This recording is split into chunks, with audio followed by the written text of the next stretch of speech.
And that is the new song for our show. Thank you, Andy Kennedy, for making that new countdown for us. It is by these gentlemen called gefilte fish, which actually is a thing. They break it off into 3 words. But yeah, gefilte fish is actually a thing. I believe it's a Jewish food. I saw it in the grocery store once, and I was like, "What the fuck is a gefilte fish?" But anyway, yes. And so we are excited to have that new song because I dig it. So, Andrew, what is going on with you? Lots of stuff. Lots of stuff. Very, very. It's been an interesting couple weeks. But yeah. What It about you? has. But how you feeling though? I'm feeling all right. Just tired, but we'll make it through. We'll make it through. Yeah. You guys have no idea how annoying I am to Andrew because I like text him and I'm like, I love you. Are you doing okay? I love you. With like hearts and shit. Like when he agreed to do a show with me, he did not know like what he was gaining. He was just like, all right, yeah, she seems cool. And now I'm like his like daily like therapist. Like, are you doing okay? Are you okay?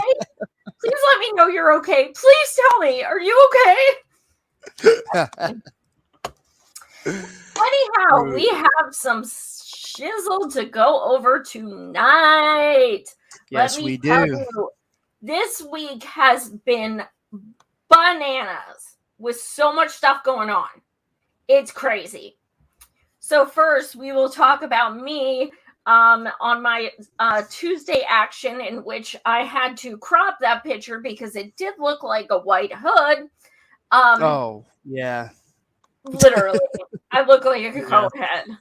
Um, so that is we were in Harrisburg, me and some environmentalist protester comrades, and we decided to block a um, a fundraiser with a representative who assaulted my comrade when he was protesting, and a whole bunch of lobbyists.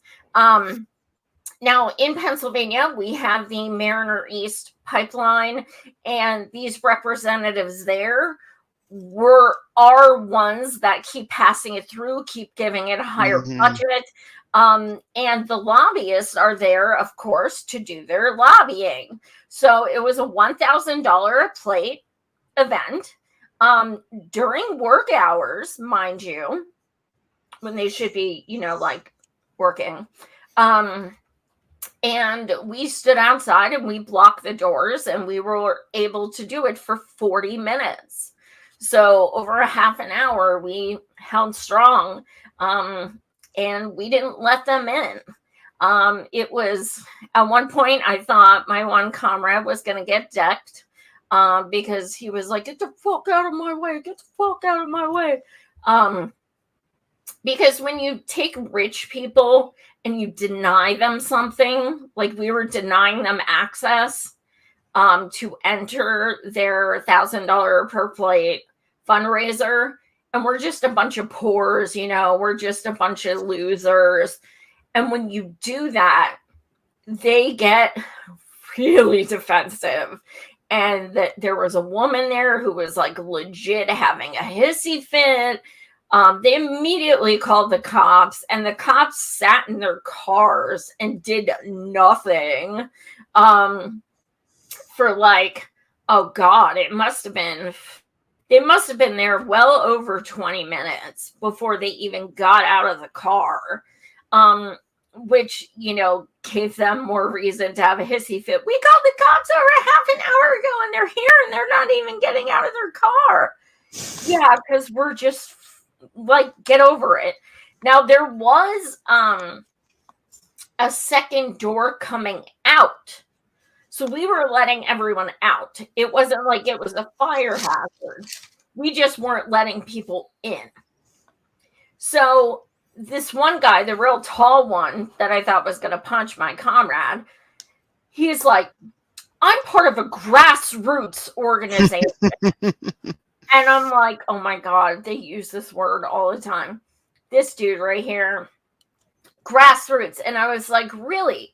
What does grassroots mean to you? And he's like, I am grassroots. I am here on behalf of my grassroots organization. And I was like, I always thought you were the company you keep. So if you're grassroots and you're meeting with lobbyists and representatives who physically attack, protesters and who, actually, try to harm the environment, I'm not sure what you consider grassroots, but that's not it. And they didn't like me because, well, I'm loud. But it was rewarding. It was really cool. I mean, for 40 minutes, we got to be like, fuck you, you're not going in. Tough shit. So it felt good, and there will be more. But also something I want to say. Wait, what's that saying? I'm afraid of protesting if not online because I'm timid, but menopause and current state of plutocracy may have me rethinking. I totally get that. And the one thing I will say is that cops by law do have the obligation to tell you if you don't move, you will be arrested. So, and I always have mace and stuff like that too. And there is safety in numbers. But yeah, I totally understand. I mean, I organized an event a few years back in Harrisburg and was physically threatened on my page that was encouraging people to come to the event. So yeah, there's a bunch of crazies, but I don't know. I guess I just kind of weigh my, just kind of weigh, is it, how many people would be there? Do I trust these people? But no, that's a very valid fear. But yeah, one thing I wanted to say about this is that in Harrisburg alone, this day that we blocked these lobbyists and reps, there were 8 fundraisers in Harrisburg. 8. All of reps and lobbyists in one city during work hours. This is why politics is corrupt, right there. Because big money in politics, it doesn't matter what the issue, it doesn't matter. We were fighting for the environment. It could be environment, it could be school, it could be healthcare. It does not matter. Big money in politics, that is the problem, hands down. And this is what, 8 in one city in one day. It's fucked up. So yeah, for sure. If anyone wants to know how to organize one of these or anything like that, definitely hit me up. My DMs are open on Twitter.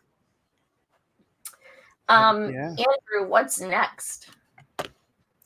Yeah, and I love the picture of like the 4 cops that were just all talking to you. And it was like, it's always just like, all right, we need that many cops to talk to people who are just like standing there.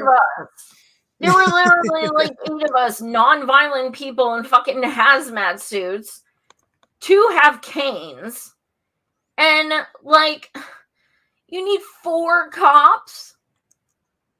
Yeah. And, here's the kicker. The one guy said to us, here's the thing. If you make us arrest you, we're the ones that's going to look like the bad guy. And I was like, and? Like, I legit was like, how is that our responsibility? Like, and he said it like 3 times. We're the ones that are going to look like the bad guys. Then don't fucking do it. Like, what?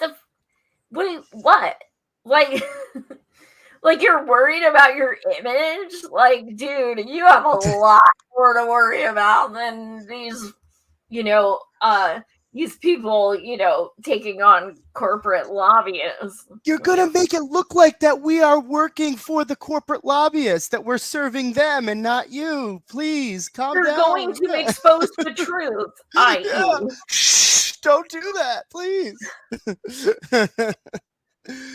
So speaking of cops, this is a great segue into the next topic. So we have a little bit of updates with Cop City. Cop City. Yeah. So we talked about Cop City, I think like a little bit of a month ago, but just to refresh as to what's been happening here, right by Atlanta. It's a $90 million project. A third of it, I believe, is being funded publicly by city funds, where they are trying to set up a training center for police and firefighters too. But it's over 40 acres, I think 45 acres, right? And what will this include? Well, this will include like different drills for cops to, different drills for cops to train on. I think they literally have like a area where planes can take off, just like practicing, or no, sorry, not planes, like practicing drive where they can drive high speed, right, to practice those things. And it's cutting down a lot of trees. A lot of environmental groups are upset about this. Of course, it's being set up in low income areas. The low areas surrounding this are low income. And so there are a lot of color, of course. Yeah, people of color, yeah. And to make matters even worse, there have been a lot of protests that have been happening over the last few months regarding this. And the state of Georgia, Governor Kemp, has decided to have these protesters be domestic terrorists, right? Now, if you get arrested for being a domestic terrorist, you can be in jail for like 35 years, right?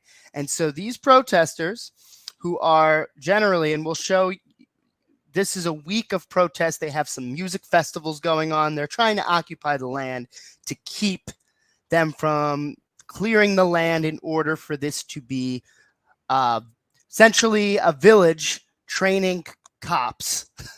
And all these resources going in. A lot of corporations are funding this as well. I mean, when you look at the different corporations that are funding. And so this is the first time, though, that protesters for any environmental, and any environmental protesters of any kind have been deemed domestic terrorists, right, on a state level. And so that is really something worth, showing. But so a couple months ago, there have been a lot of people who have been arrested. 6 activists were arrested in January, charged as domestic terrorists, and 23 people were arrested on Saturday. Now, the police, of course, claim that they were being violent, but the Defend the Atlanta Forest, which is a social media website that's documenting the protesters, are saying these were peaceful protesters who were here to just, occupy the land peacefully, as well as, enjoying the festival that they have going on here. So I'm just going to show this video that's because this is a whole week of protests that they have going on in Cop City. Week of action, March 4 to 11th.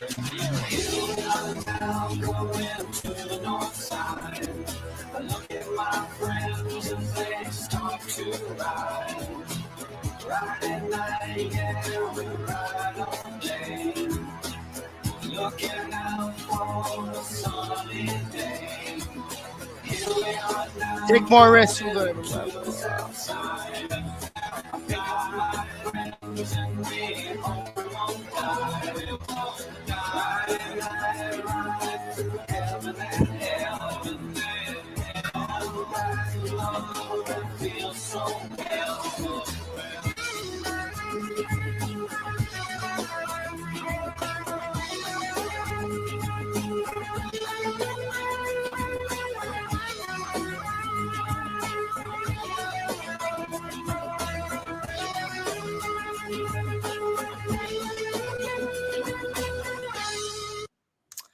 Yeah. This video is probably gonna get taken down because of that song, but I will still have it on my rock fin. Sorry about that. Didn't even think It's of okay. that. Wouldn't be the first time. My bad. Yeah, so good song though. Not a bad choice of song. I guess enjoy it while it lasts. Yeah.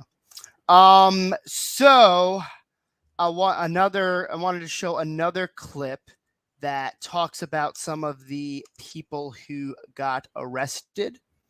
So And look at the irony. Like, we're gonna arrest people and call them domestic terrorists when they literally just want to save land as environmentalists, yes, and we're the ones with the guns and the weapons. Right. Gotta love that fucking irony. Exactly. Oh yeah, Teresa says, hope status quo can afford to put Louis in Palestine and Tina in Atlanta. Yeah, that would be great. That would be great. Yeah. All right, so this breaks down what happened on Saturday, as around 30 people were arrested. Atlanta police officers descended on a gathering of activists and arrested 30 people and at least one legal observer. Activists organized a music festival for families as part of their week of action to stop the building of Cop City in Atlanta, where police showed up and started to harass participants. The Atlanta Police Foundation is building a $90 million police militarization facility to train officers in urban warfare, which is known by activists as Cop City. Legal observers wear bright green hats to differentiate themselves from action attendees, and their purpose is to ensure people's constitutional right to protest is protected. The work of legal observers is crucial. Observers collect names of people arrested at protests as the first step towards ensuring that they have legal representation. This gathering is one of many actions happening this week by activists who are calling on people around the country to support them in their fight against the building of Cop City. Atlanta police officers descended on a... Yeah. So, gotta love how a legal observer got arrested. Right? People who are there literally to just observe, provide legal representation. Not only are these protesters deemed as domestic terrorists, but they're like, hey, you're a legal observer. You're going with them. Kind of reminds me of that one. I use them at so many of my actions, and literally, they do not even open their mouth. They observe. That is what they do. And they have their cameras ready just in case they need to do something, but they do not say a word. They are there. If you get arrested and they take your camera, or you get thrown to the ground and your camera breaks, anything like that, they are there to observe. Wow. That's it. So I don't fucking know how you can arrest someone doing that. They want people to stop saying, defund the police or abolish the police. How the fuck is something like Cop City going to, renew the faith in the police system? Like, we should be more pissed now than ever before. This shit's that's the thing. Bananas. I mean, it was a few weeks ago, there were protests happening outside of Cop City because of the shooting and the people who got killed, right? And so, Manuel Esteban, right? And so, or Manuel's, right? Manuel Esteban. And so, these things do, right, have some resurgence of realizing how corrupt our cops are, how violent our cops are. Unfortunately, they're short-lived. Unfortunately, sometimes these movements, as we have found, get infiltrated from within inside, and then give media ammunition to paint them in a negative light, right? By design. But you gotta at least I appreciate the coalition of people who are a part of this fight, right? There are environmentalists, there's clergies, there's anarchists, right? That's a coalition I can get behind, right? Absolutely. Like when we talk about coalition building, like, I think we should maybe step away from thinking about automatically thinking like, oh, who's like the most far right person we can get with us? Like, no, actually engage people you have adjacent to you. That's another way to do that. That's a separate tangent, but yeah, Absolutely. Absolutely. not rocket science. Like, you don't need to go out in Atlanta and find like a Proud Boy and be like, hey, you want to come? Yeah, for real. I need one of you. Okay, wait. What? How? Yeah, okay. Yeah, you'll work. Come in here. Yeah. How about if you actually say, fuck the police, fuck what they're doing to poor people of color, fuck their, encroaching on people's territory, fuck, their deforestation attempt, fuck all this shit, then let's go. Then let's stand in solidarity. Let's go. Yeah. Period. Yeah. So it looks like they're doing what they can to pass time, make the best of it, have some music. Of course, police are trying to say that they're being violent. Police officers are saying that they're throwing rocks at some officers and such.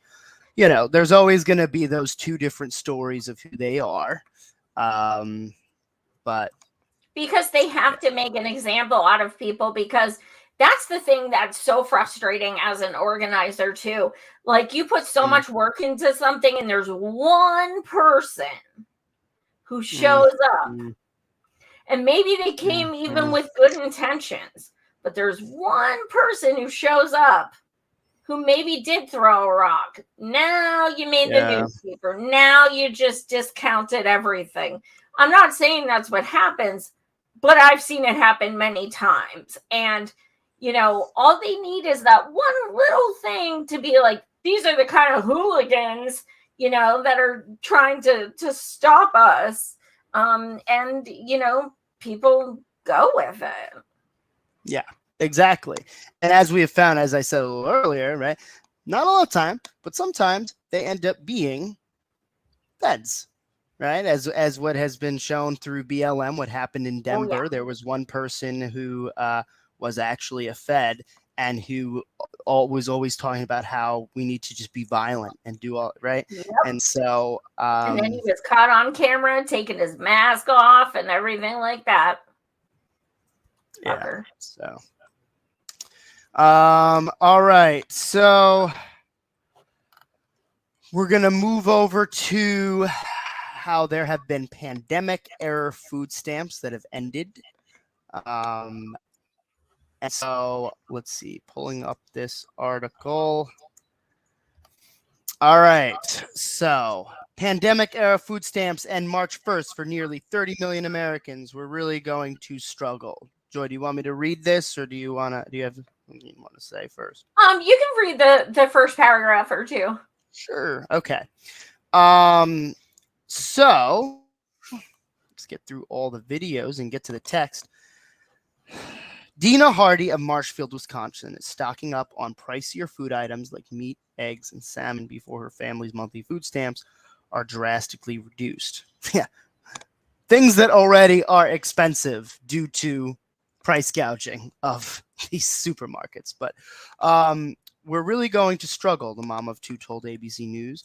We're going to have to end up going back to cheaper items like noodles and processed stuff because the meat, the dairy, fruits, and veggies is expensive. She is one of nearly 30 million Americans bracing for a significant cut in their monthly food assistance. After nearly 3 years, the federal government is ending pandemic-era payments on March 1st for low-income families on the SNAP, Supplemental Nutrition Assistance Program. 18 states have already ended this, impacting some 12 million Americans. The remaining 32 states in the jurisdictions of Washington, D.C., Guam, and the U.S. Virgin Islands follow suit on March 1st, so they have already followed suit. Average household will lose $95 a month for groceries. Depending on other factors, including family size and income, some recipients will lose hundreds of dollars a month in food assistance. Yeah, that's like, I think last I checked, it's like $200 that you get maximum, I think. And so, that's $200 that you now do not have, you have to spend $200 more. It's not provided. So, and the reason why I felt it was so important to share this is not just because 30 million people are now going to be hurting even more, but because a few of us tried to do a tweet storm the day before, and we posted, and I've been posting about this shit going to happen for literally about 3 months. I'm not even kidding you. And it never gets attention. It's not sexy. It's not a shiny object. So for over a week, a few of us were talking about we're going to do a tweet storm. #SaveSnap. Okay. And I have 25,000 followers. I'm like, okay, let's get this shit trending. Let's do it. There's stupid shit trends all the time. Let's get something trending that actually matters. And I shared it probably at least 5 times that day, including a bunch of times before it. The people I did it with shared it over and over as well. I could probably count on one hand how many people shared it and actually tweeted #SaveSnap. Probably count that on one hand. Cut to March 1st. Oh my God, what is going on? Okay, well, I'm looking at this tweet and I'm seeing over 3,000 people saw this tweet and it got 1 share and a few likes. So now the outrage comes in once it's already done. Fuck that. And then one of my reps, PA Summer Lee, this is so unfair. They need to bring Snap back, blah, blah, blah. You're a representative. You let this happen. You didn't bring it attention beforehand. Yeah, she didn't say shit before that day. I did a Twitter search. So now feign your outrage because it's already done. This is the same fucking shit that like Cory Bush did and shit. Oh, we're going to go stand on the steps overnight, and camp out because of rent assistance and shit like that. And it's like, you let it stop and now you're getting pissed because it stopped. You had the ability to speak the fuck up before it stopped. Even if people start to care about these 30 million people, even if, what's going to happen is, let's just be generous. And I don't think this is going to happen because nobody's fucking talking about it. But let's just say in a utopian world, later this month, they give people back their SNAP. What's going to happen is there is going to be a hiatus. There is going to be a backup of paperwork. There is going to be people needing to send in their pay stubs again. These things take time. Yeah, they do. It's not going to be, oh, you were dropped off, you get back on. I've worked for medical assistants. That's not how it works. No. The second March 1st came, boom, even if they so-called bring it back, it's starting over. I'm just putting that right out there. That's how it works. So people can get pissed all they want after the fact. What the hell does that do? Yeah. Not a damn thing. No. And one of the things that stood out to me in that article that I was just reading was the fact that, this one person that was talking about her situation in the article, she has to step away from getting, meats like chicken, salmon, and has to go more to noodles and processed foods. And I think I mentioned a few episodes ago, right, that the stuff that is in some of these processed foods, like the chemicals, I mean, this is like, I feel like one of the main reasons why people have health problems, because it's the things that people eat that they have no choice to, like those are, and they just sneak these in their foods, and then it catches up to you, right? It's not necessarily cakes and cookies that people have, because they know what's in them at least, but it's the things that supposedly, it's just noodles. Yeah, but you know what they fucking put in some of these noodles, right? And so that just shows how it's like, kind of goes to your point, like eugenics of the poor, right? Like, terrible quality, and the cycle repeats. Then there's more medical issues that get involved, and then of course healthcare is more expensive, and that causes a whole, as they say, poverty is expensive, right? Because you have to deal with all that shit. And it's just a complete cycle over and over again. That just started too from the fact that austerity, right? Austerity, as someone mentioned in the chat. So, yeah. Absolutely. Like food deserts, huge problem. Oh, yeah. Huge problem. Kids come home to their apartment, mom's at work, they can't afford, food, or they're too young to make their own. And what do? They go to the corner store and they get a bag of chips or something like that. And that's from circumstance. That's not because they're, being neglected or something. That's because they literally don't have anything around them within walking distance that has any nutritional value whatsoever. And I know there's like a lot of typically right-wing, talking points about how I'm not paying for people to be on food stamps so they can get lobster and stuff. Listen, I worked with medical assistants. Ain't nobody getting lobster.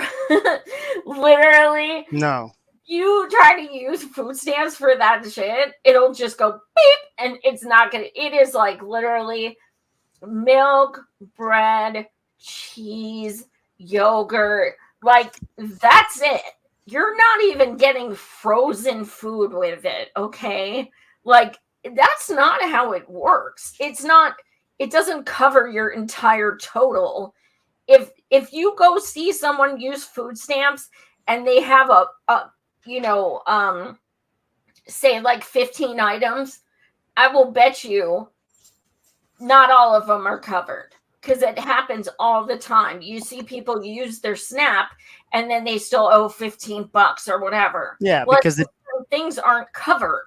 Yeah, like napkins, soap, like any non-food thing that you would get at a grocery store that you typically need is not covered.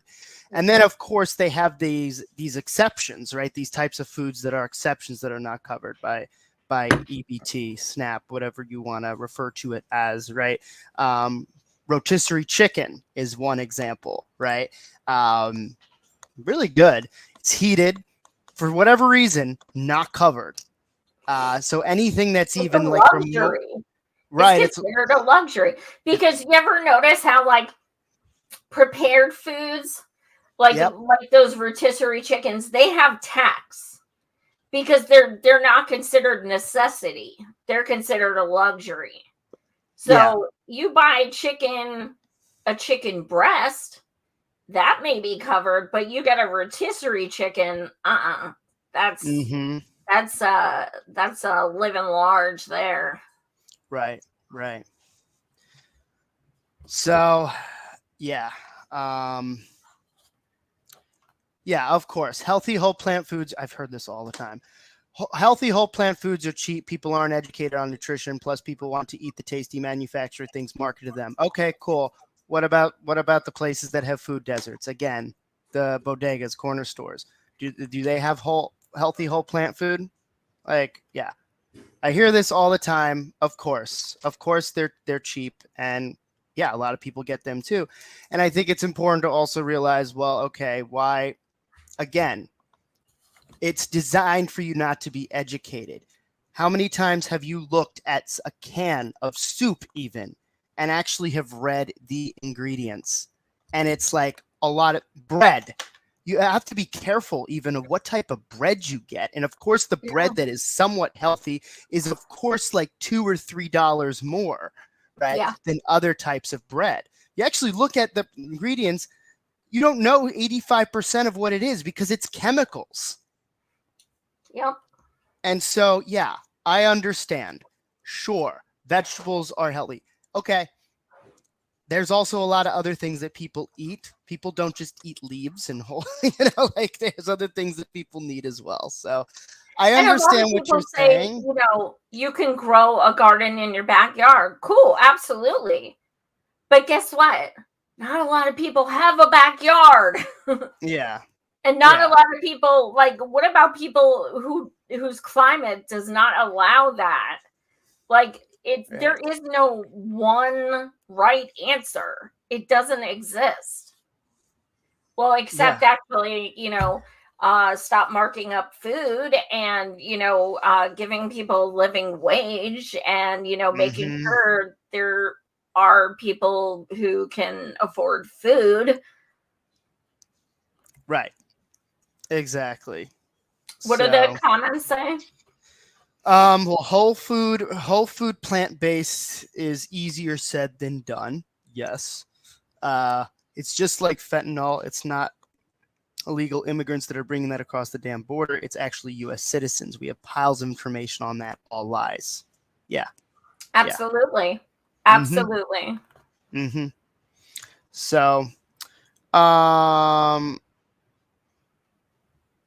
okay. So now, okay, let me get rid of this ad.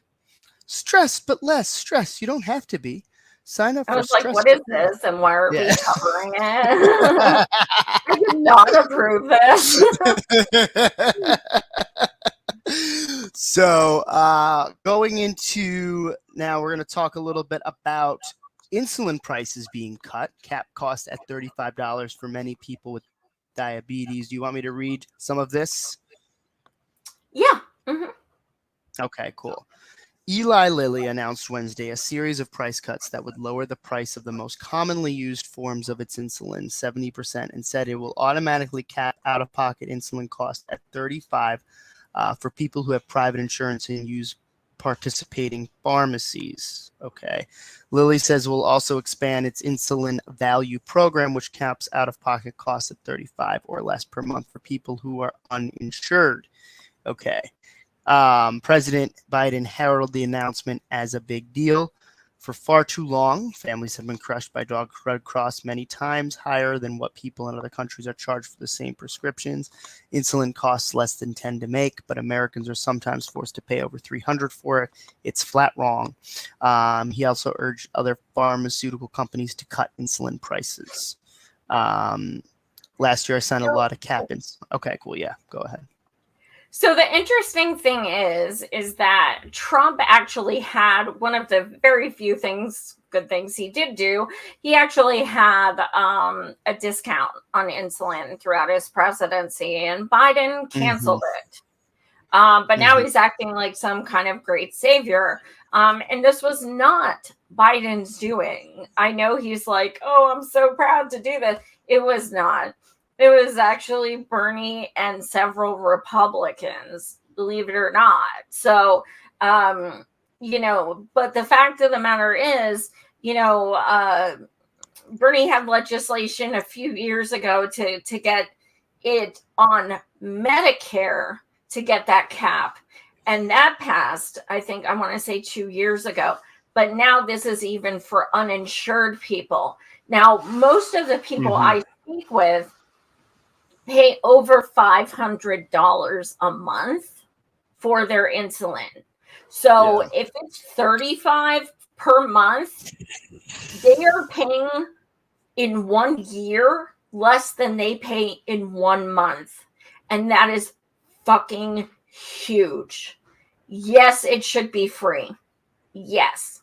But at the same time, we have been losing people left and right to rationing insulin. And this is fucking huge. Doesn't mean we're not going to stop.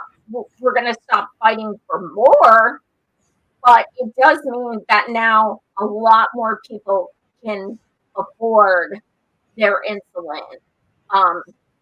Because, and I remember, Warren, she said, I have a plan for that, in her presidential campaign. She said, my plan is to cap insulin at $500 a month, which is only $6,000 per year.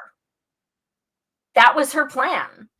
That was her, oh, you guys, this is going to be so great. So, yeah, I mean, $35 is fucking huge. That's a big, I'm going to say it's a big victory. And it breaks my heart for the people who have died. Especially in the past 2 years, we've seen it all the time. So it's a big deal. And hopefully we'll see a lot less people rationing and a lot more people being able to afford to get their medication. Now, this is a slightly uninformed question, but do you know what percentage of the market share of insulin Eli Lilly has? My guess is probably them and a couple other companies, right? I believe it's only 3. Okay. Let me look it up because that's a really good question. I want to say they are the number 1. Yeah. But yeah, I mean that's a very good question because we still need the other ones. The rest, right? It's good. It's good for the people who obviously are fortunate enough to, or I shouldn't say, but get insulin through that company, right? But I'm sure there are other variations of people who don't. So yeah, I'm just curious about that. Not to be a Debbie Downer. It's obviously helpful for a lot of people, but it's always yeah. So. Let's see. How many insulin companies are there? Anyone in the chat too, if they want to post it. They want to shed their light. There are 3, in the U.S. Eli Lilly, Novo Nordisk, and Sanofi that represent over 90% of the global insulin market and produced almost 100% of the insulin supply in the United States. So I guess then it's exact thing. Hell yeah. So I guess if we're being rough, then that's 33% of the people who get insulin that now have it reduced to 35, right? I guess that's like a rough sort of thing. Okay. I think once there's one, I really hope that people will be calling their, companies excuse me. Or if it's that big of a savings, honestly, I would just go to a new doctor who uses Eli Lilly. If it would save me that much, I probably would. But yeah, that's really interesting. Wow. Yeah. So, moving to, I guess, talking about chemicals.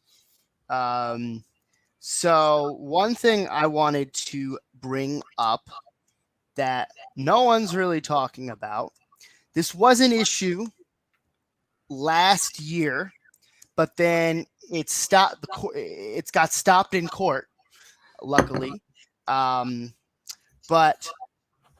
groups are suing to stop Biden from offering 73 million acres to oil drillers in the Gulf of Mexico. If this sounds familiar to you, it's because literally almost the exact same thing happened last year. And we covered it. Yeah. So we always bring you the shit no one else is talking about. So Substance is sexy. Oh, hell yeah. 7 groups on Monday filed a legal challenge to the U.S. Interior Department's lease sale 259, which would offer 73.3 million acres of public waters in the Gulf of Mexico to the highest bidder. Hold up. Something happened here. Okay. To the highest bidding oil and gas drillers. Earth Justice. Okay, sorry about that. Earth Justice, the Center for Biological Diversity, the Natural Resource Defense Council, Sierra Club, Health Gulf, Bayo City, Waterkeeper, and Friends of the Earth filed the lawsuit in federal court in D.C. The complaint asks the court to vacate or enjoin any leases, issues, or actions taken pursuant to the unlawful sale unless until defendants comply with the law. All right. So Joe Biden's administration previously canceled this and other sales, citing delays and conflicting court rulings.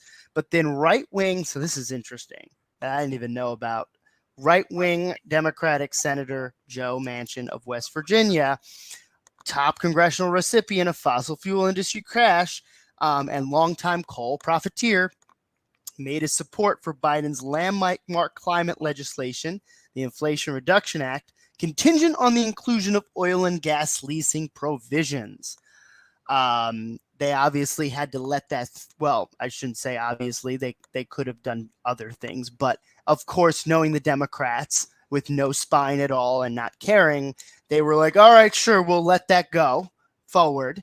And so one of the largest offshore auctions in U.S. history is now scheduled for March 28th, less than a month before the 13th anniversary of the Deepwater Horizon BP disaster. Oh, yeah, I remember that.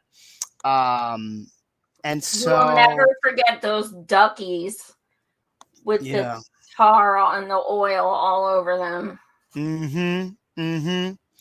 So yeah, that's what's happening again. They're trying to put a stop to it. But I just think, of course, we've had all these oil spills happen, right? Underwater. And of course, with what happened in East Palestine recently, it's just like, I think we're starting to see even more just how visible the structure and the problems are with just the fact that there's just gas everywhere and there's no guarantee that it's going to be safe. And I just want to point out too, since the Sierra Club was mentioned, I know a lot of people think that they're like a good group. But I just want to be clear that they have donated to Hillary and Debbie Wasserman Schultz. So they are not an environmental group. They have a facade of one. They look at the people they have donated to. Interesting. Don't donate to them. Don't support them. No. Do you think they ever were they one of those groups that maybe initially were in good intentions, like the Sunrise Group, that then kind of got co-opted, or from the start were they trash?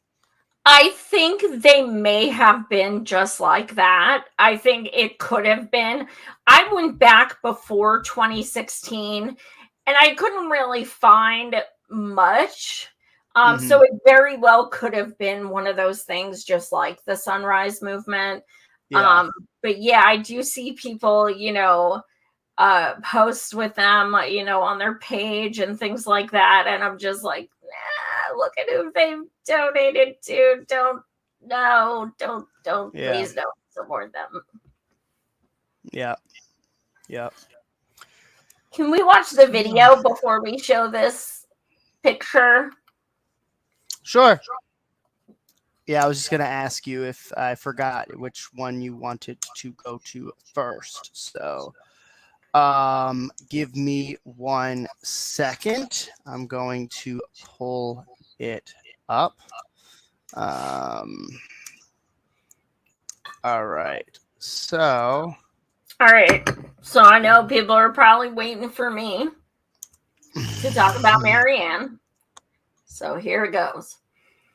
First, we're going to watch a minute or two clip from her presidential announcement on Saturday.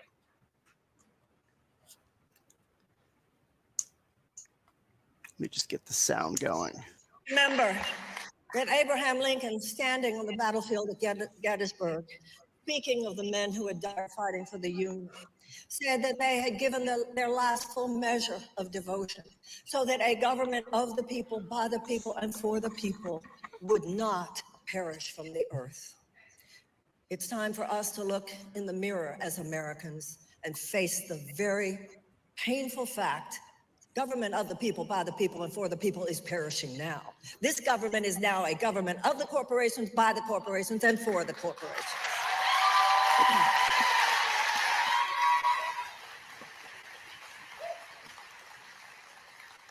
Why does 1 in 4 Americans carry medical debt?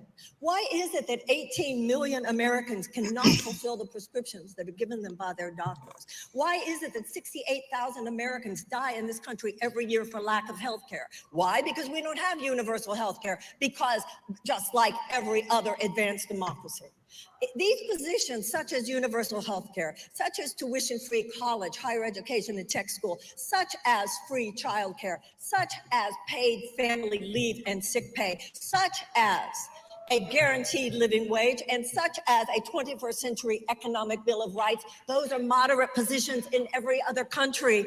Every other country has them. They are mainstream. Ladies and gentlemen, hear me when I tell you this.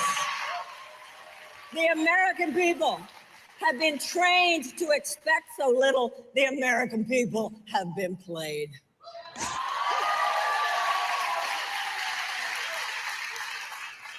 But this is a new time in America. And many people who realize, even if they themselves are not living at the effect of all of this entrenched injustice, know that the fact that that entrenched injustice exists is an unsustainable position.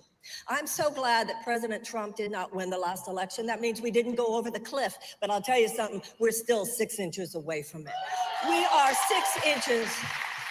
6 inches away from the cliff in terms of the state of our democracy.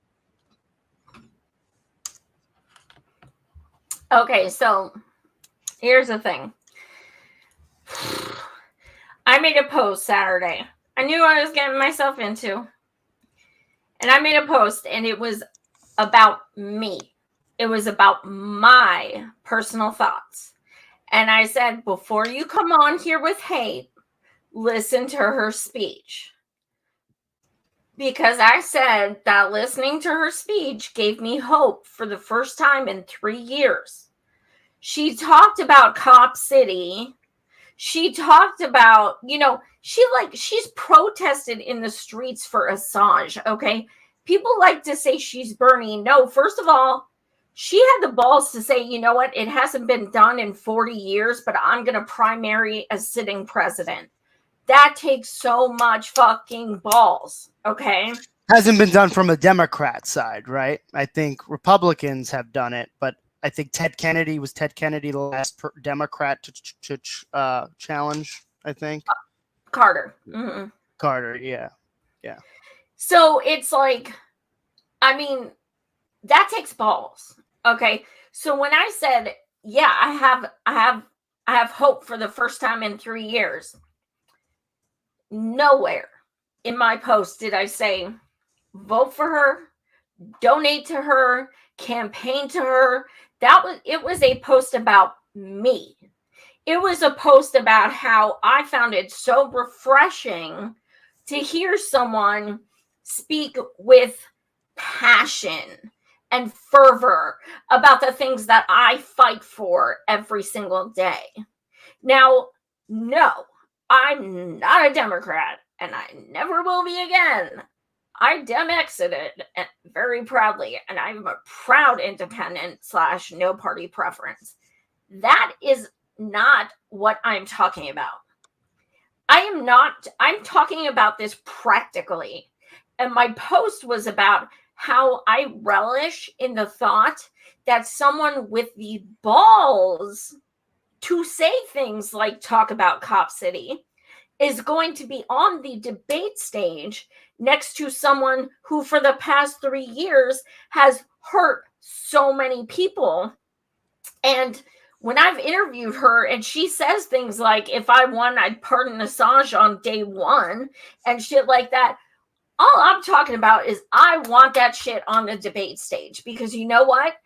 People seriously talk to the people they already agree with.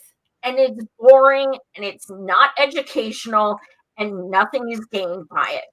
We need people on that debate stage so millions upon millions of people can be exposed to the things that matter, and then have those discussions around their dinner table, have those discussions with their coworkers and their friends, because everyone's like, oh, rise up, let's have a movement. Well, you're only talking to people who you agree with. What kind of movement is that? You get, when Bernie was on the debate stages, Medicare for all became a household talking point. It did.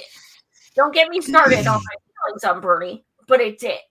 So that's the point. I want these things on that debate stage. I want people talking about them. That's what my post was about.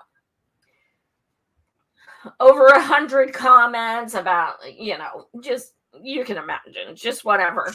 And I'm shilling for the DNC because she's a DNC plant. Here's what came out yesterday. Andrew, you want to show that? This is the DNC plant. Yep. Williamson. Calling out the DNC, as she has numerous times, the day after she announces her presidency.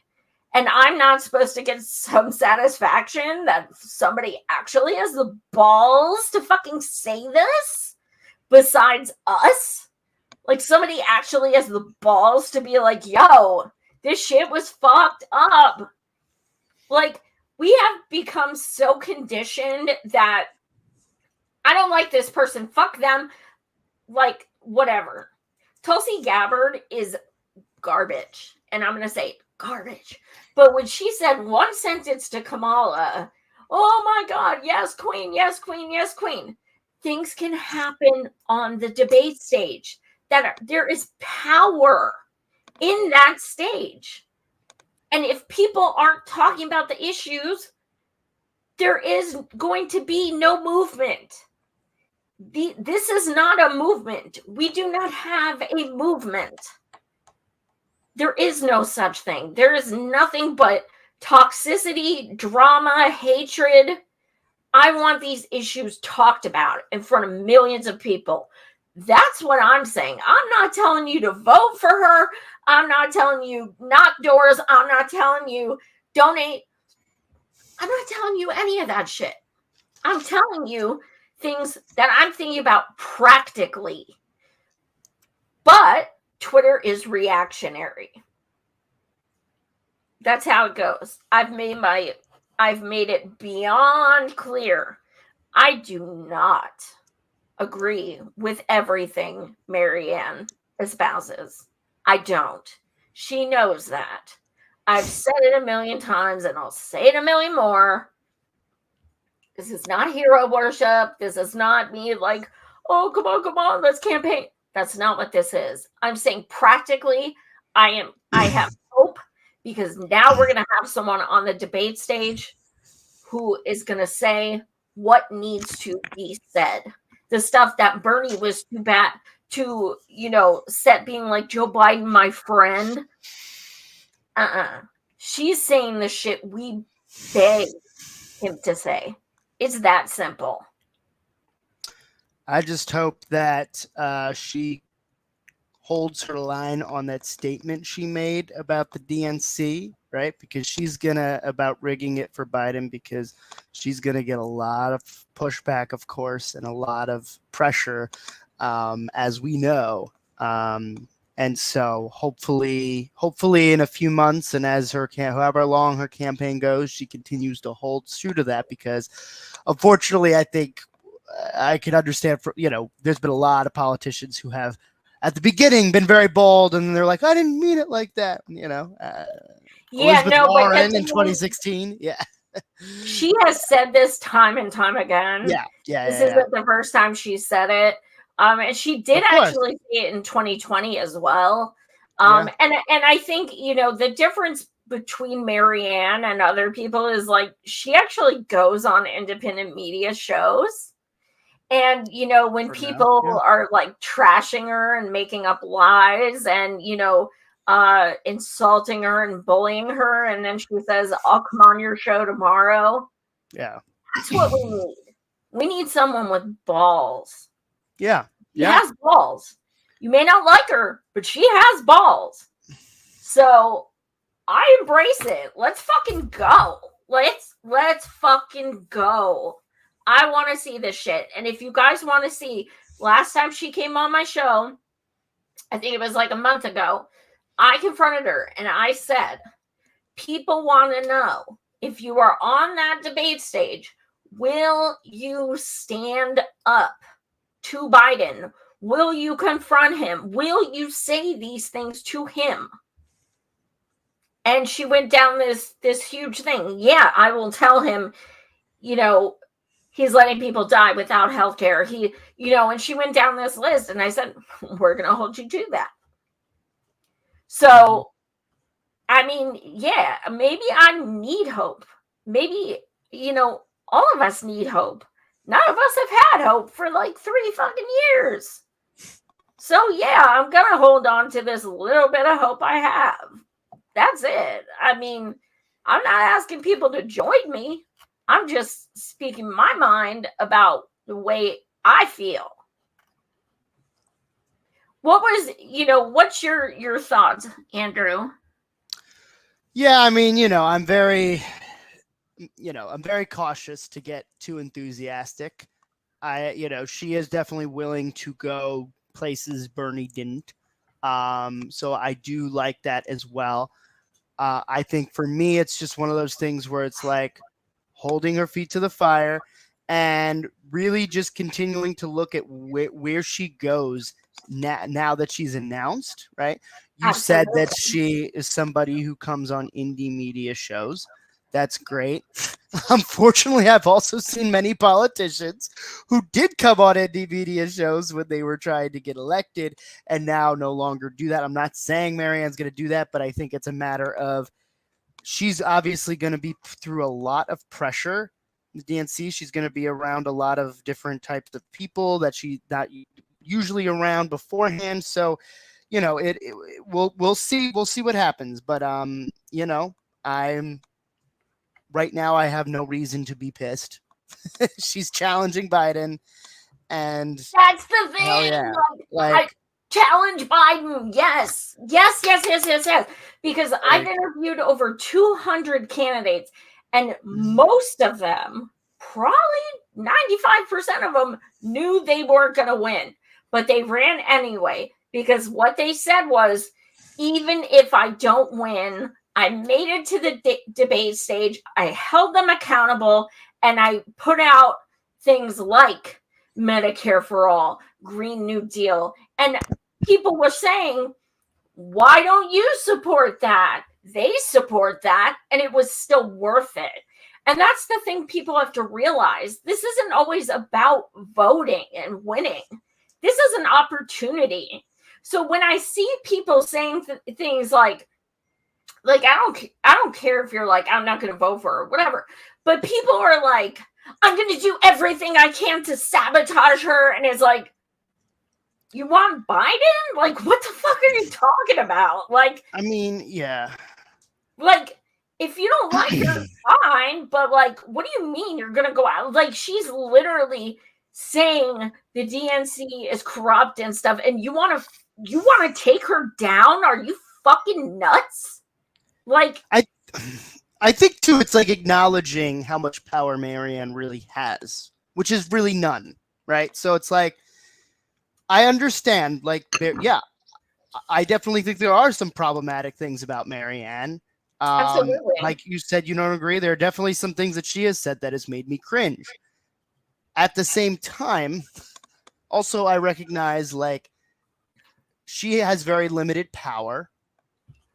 She's not, at least to my knowledge, she's not backed up by like big, right? She doesn't have all these like corporate power behind her. No, she doesn't take corporate money or anything. Hopefully that stays, right? So I think I asked her, and it's on video. So I think it's a matter of like, when we're going to spend our energy fighting certain people or entities, right? How influential are they really right now to ruining your life? And that, that's kind of how I look at it. And so now it's like, if you don't want to support Marianne, don't support her. I honestly, I need to look. I don't know who, if when it comes to primary season, like if I'll be 100% behind her or not. I definitely need to keep looking at her, but like, this isn't something that's like stressing me out, because it's like, okay, like you can choose whether or not you want to engage with this or not. There's so many other things going on right now where you can put your energy and money if you want to, and I encourage you to do so. Like, this has become a huge thing that hey, everything becomes a huge thing on Twitter these days. I don't know. Yeah, and I there's a few other people who have been floated. So I think now that she has been, had the balls to announce, I think there probably will be a few more, which is whatever. It's a democracy. 20 people can run again, whatever it is, what it is. But I think that, I 1,000,000,000% understand why people feel so dejected by the electoral process. I get it. I'm an activist. That's what I focus on, shit in the streets. I don't focus on electoral politics. And that post wasn't on electoral politics. That post was about trying to, say that it gives me hope that someone's finally saying things that need to be said. Now, as someone who knows Marianne, I will tell you guys straight up, she is open to learning. And that's something I haven't seen in politicians. Because if you look at her 2020 platform, she did not support Medicare for all. And she actually went against Bernie and Warren and took Delaney's side. Yeah. But she wasn't educated on it, and she acknowledged that. And then she learned, and now she spoke at our rallies. She's written dozens of articles on why we need Medicare for all. I mean, she's made videos on it. She's hardcore now. So she can evolve. She has evolved. And that is so important, because politicians don't fucking do that. So she's open to learning, and I like that. Mm-hmm. Mm-hmm. So, I mean, it is what it is. You don't support her, but it is what it is. I'm not going to be like, fuck you. But I'm trying to look at shit practically. That's the way I'm looking at it. And I'm saying, you've got the balls to take on Biden. Please do. Please do. Yeah. So we'll see how it plays out. It's very early. I think there was a poll. There was actually a poll that, and I don't quote me on it, because I honestly don't know where this poll is coming from. I forget where it was come from, but I think she's polling right now at 4%. I saw that, but of course, it doesn't say how many people or. Of course not, and it's you just announced, and her name recognition's pretty low. Anyway, she has 3 million followers, though. That's what's so funny. Yeah, no, there's definitely, she's got a core group of people that know about her, but in terms of the reader scheme, she's also going to have to, and I talked to her about this too. She's, people call her the orb lady and crystals and stuff, which is just, she's not like that in real life, at all. And it's just a way to, to diminish her intelligence, because she is incredibly intelligent and thoughtful. So the thing too is, honestly, I don't know what her religious background is. She's Jewish. Yeah, okay, but did she practice? Is she secular? More secular? Is she? We've never talked about it specifically, but the way that her books are and stuff, it seems more like a spiritual than a Right. religious. That's kind of the vibe I got. And I guess the reason why I Yeah. asked that is because I was like, she might be like one of the she might be one of the first leaders or presidents, or if again it's going to be tough, but like anyone who's just like not going to be like, so help me God, or like swear in the Bible, like she might be one of those people that just like completely just be like, no, like get that out, right? So kind of going back to the whole orb thing, like honestly, I'm willing to trust somebody a little bit more who has some sort of beliefs that might be not quite in the mainstream of what you see in public officials, because it's like they're the ones who will maybe actually be at a time where so many politicians are starting to muddy the waters with separation of church versus state, aka separation Right. Christianity from the state, because that's what they really want. Like, so that's just one thing that in many ways, it's a weird way, I kind of like it, even if it's like something that, yeah, I totally feel that, yeah. And yeah, that is one thing I will say about Bernie. If you look at his posts and stuff, he always says, "My thoughts are with them." He never said yeah, thoughts and prayers. He right, only ever said thoughts. And I was like, yes. But you know what's interesting? Obama's first 4 years, he never said God or prayer. really, Never. That first 4 years, not once. that's interesting. I I didn't know, know that. because I'm a heathen and I look for that shit. But no, he never Yeah. said it. And then his second term, I don't know, he's like, oh, well, I'm already elected. I may as well just give the trite bullshit. Right. Yeah. What are some of the comments saying?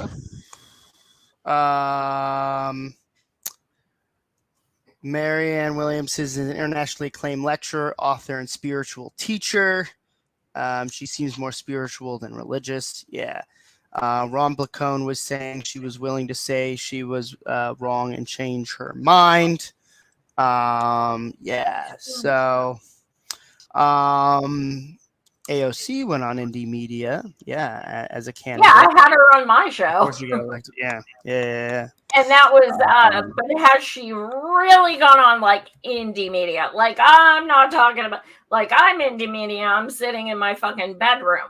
But like, if like, I haven't seen her on like indie media, like people who don't take paychecks since she's been elected. Yeah. Like, to me, like, I don't consider like Breaking Points indie media or shit. That's not indie media. So I haven't seen her on any indie media whatsoever since she's been elected.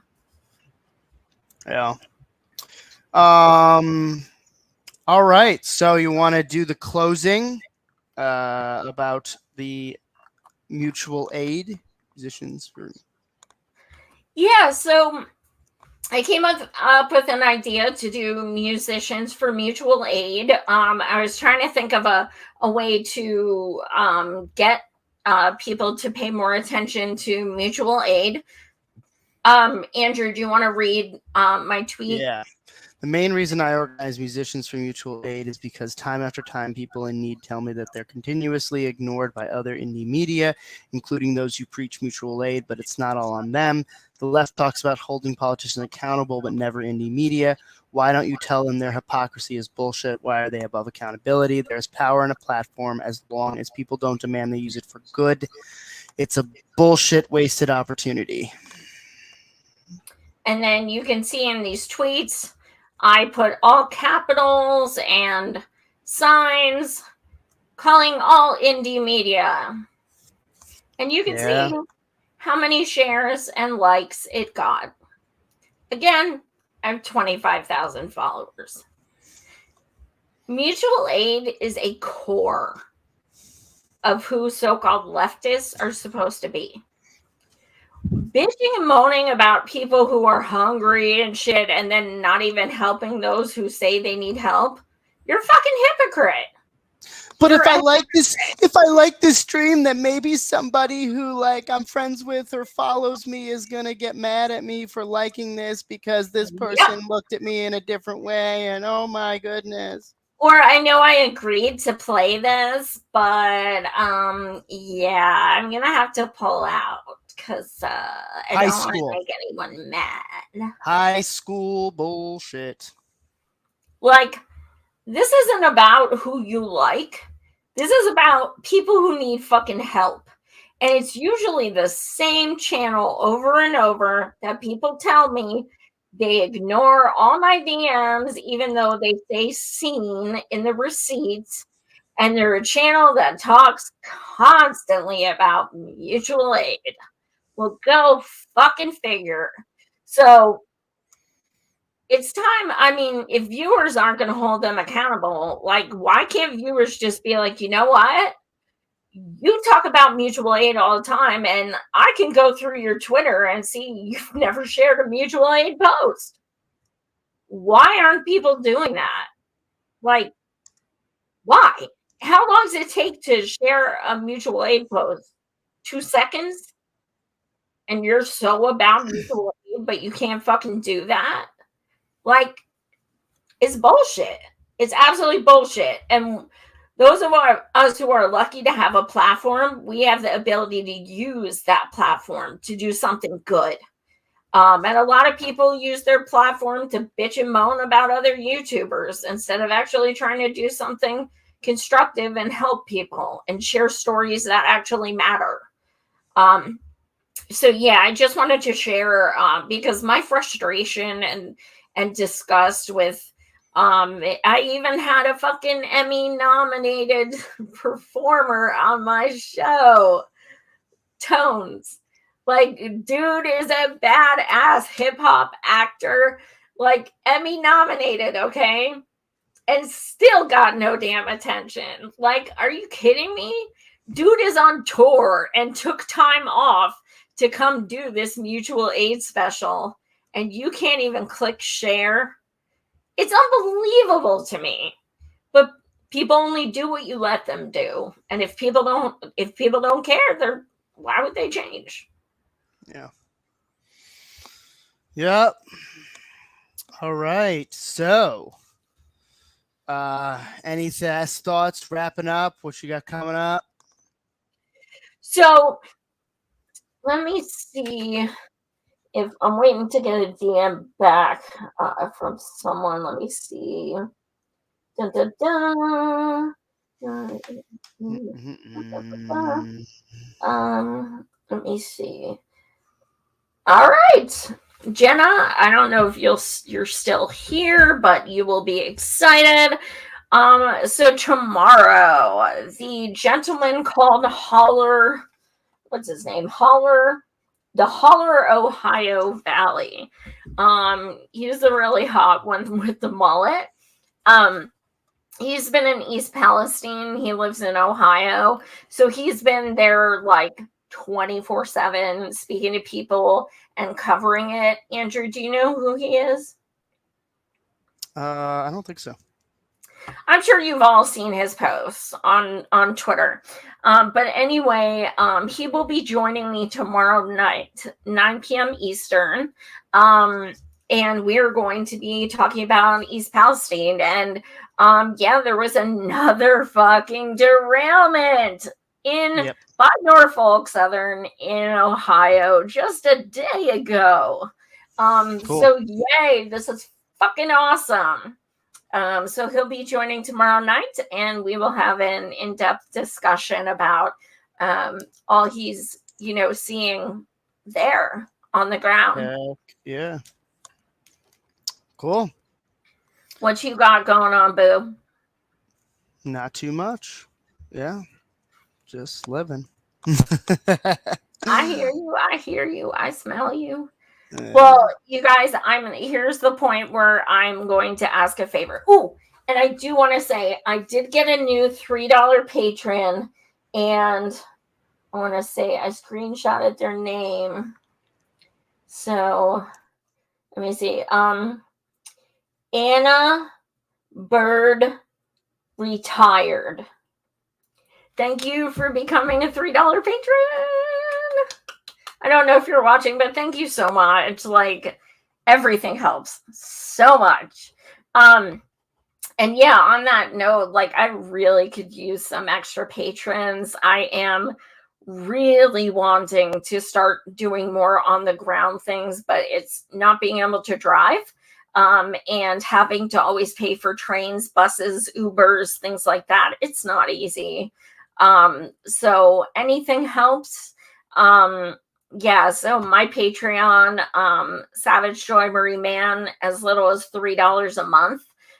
It really helps me out a lot. And I appreciate it. But thank you guys so much. I will see you tomorrow night at 9 p.m. Eastern on my channel, Savage Joy Marie Mann. Please subscribe to my channel on YouTube and Rockfin. Thanks so much, guys.